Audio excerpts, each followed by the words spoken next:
Assalamualaikum,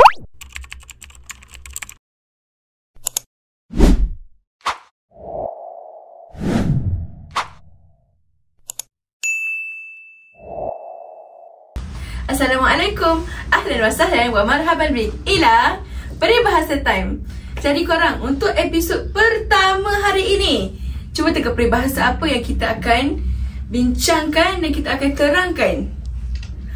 Okey, peribahasa ni kita selalu guna time dalam exam. Contohnya, peribahasa ni apa?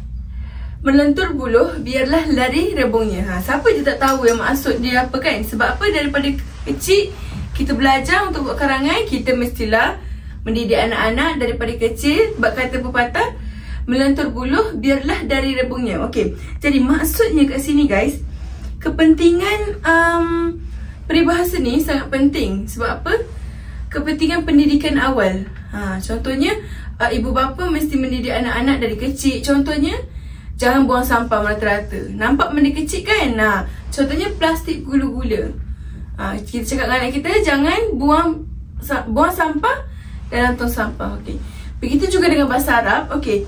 Pada peribahasa bahasa Melayu iaitu melentur buluh biarlah dari rebungnya, untuk peribahasa Arab yang sepadan adalah at-ta'limu fis saghri kan-naqshi 'alal hajari. Maksudnya mendidik sejak kecil ibarat ukiran di atas batu. Okey, kalau kita dekat Malaysia, kita akan gunakan melentur buluh biarlah dari rebungnya.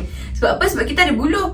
Kalau negara Arab, dia kan kemarau, tak ada buluh, tak ada pokok sangat, and then diorang tak makan rebung guys. Kalau kita mestilah makan rebung kan. So perumpamaannya kat sini, kalau Melayu diguna perumpamaan buluh dengan rebung. Kalau dekat Arab, kita guna ibarat ukiran di atas batu, yang bermaksud, okey, kalau kita tengok monumen Arab ataupun seni bina Arab, kebanyakannya diorang akan ukir.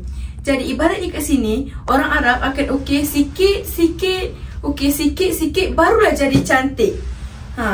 Contohnya, kita boleh tengok dekat sini.